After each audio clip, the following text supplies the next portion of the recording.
This is Tank's vlog for April 28, 2018, wrapping up the day in sports. The Toronto Raptors, knowing that they've had a bad history on the road and playing in the playoffs. They lost games 3 and 4 in Washington, went out today, and they finished the job. They beat the Wizards 102-92. Despite Bradley Beal scoring 32 points, and the Wizards having a lead most of the game, they just came out in the fourth quarter and put the game away.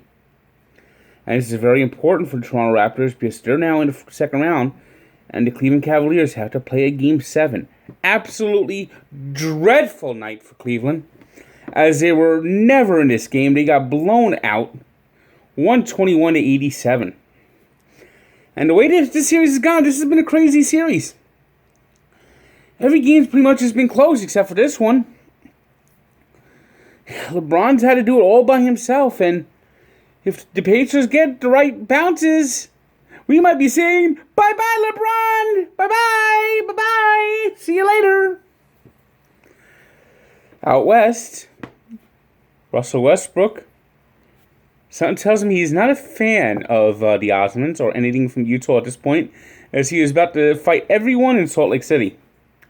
He scored 46 points, had 10 rebounds, 5 assists, but it was not enough as the Jazz beat the Thunder 96-91 to end that series. Paul George had just 5 points, but he got fouled. Now, the end of this game was absolutely insane. The Thunder got 5 offensive rebounds in the last minute and couldn't score. They couldn't hit water inside of a boat. And Paul George, he got the last shot off, and he was fouled. I mean, look at the video. Even Quinn Snyder knew he was fouled. But the refs didn't call the foul, and the Jazz stood around going, oh, the Thunder stood around going, as the Jazz practically ran out the clock. Donovan Mitchell had 38 points to lead the way, and Russell Westbrook fought with fans at the end of the half, and at the end of the game, Paul George, 5 points. They were minus 19 when Carmelo Anthony was on the floor, I tell you. The Thunder are going to be broken up, and we're going to be seeing Paul George on his way to the Lakers, and who knows what's going to be left for the Thunder next year. Russell Westbrook just puts up the stats, but just can't win these games. Just can't win these games.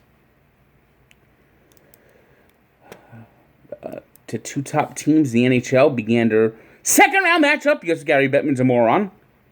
And it was a hell of a game, I tell you. The Winnipeg Jets got the win 4-1 in Nashville. And this is largely thanks to their goalie, Connor Hellebuyck, who had a hell of a game, stopping 47 shots as he was under fire all night long.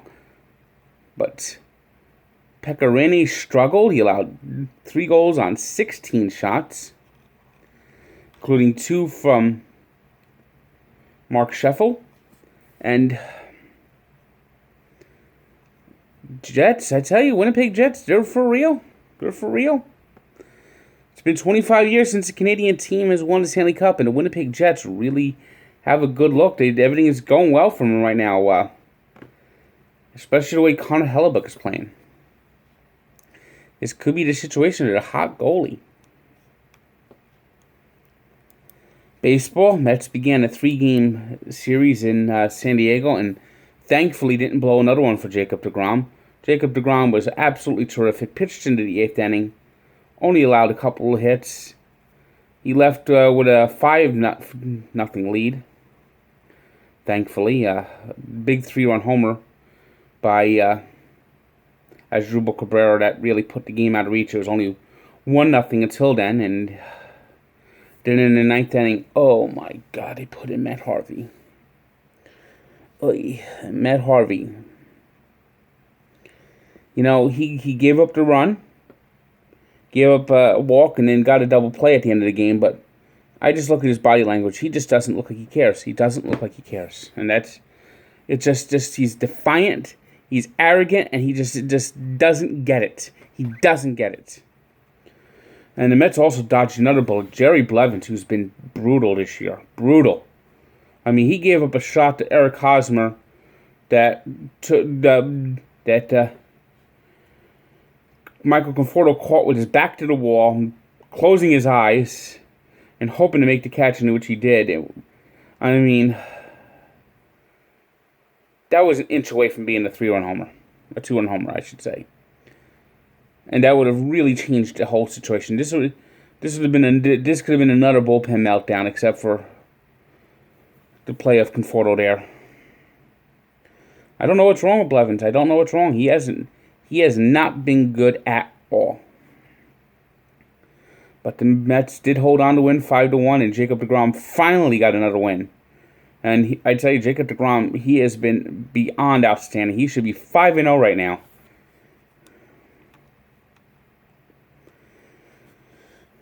New York Yankees, they rallied.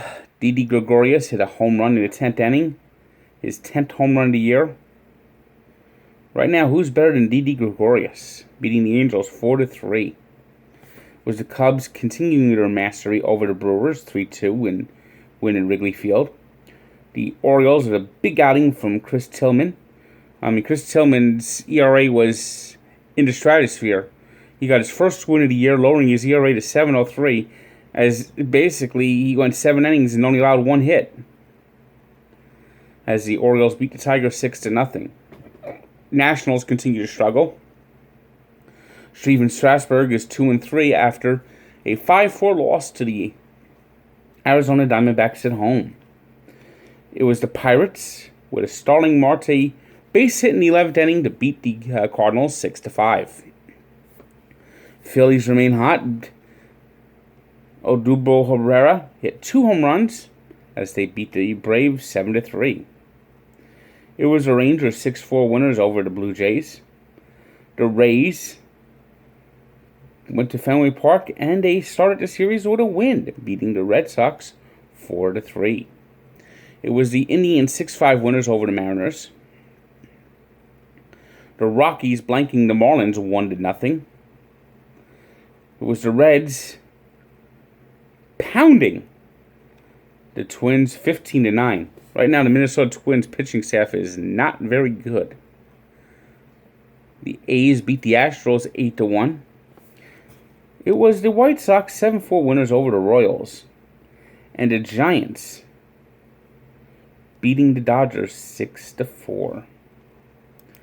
Today's 3 stars are Connor Hellebuyck with his 47 saves for the Winnipeg Jets, Victor Oladipo with a triple-double in the Pacers' win over the Cavaliers, and Chris Tillman, who went 7 innings with 1 hit, striking out 5 Tigers. Today's birthday shout-out goes to one of the greatest tight ends of all time, whose career was shortened by an injury. I think he could have been a Hall of Famer if it wasn't for these injuries. Mark Bavaro. And we take a look back to 1988, when the Baltimore Orioles lost again, dropping to 0-21 on the season. The worst start in the history of baseball.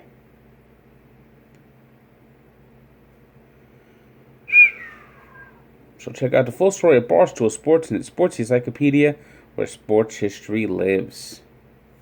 Good day.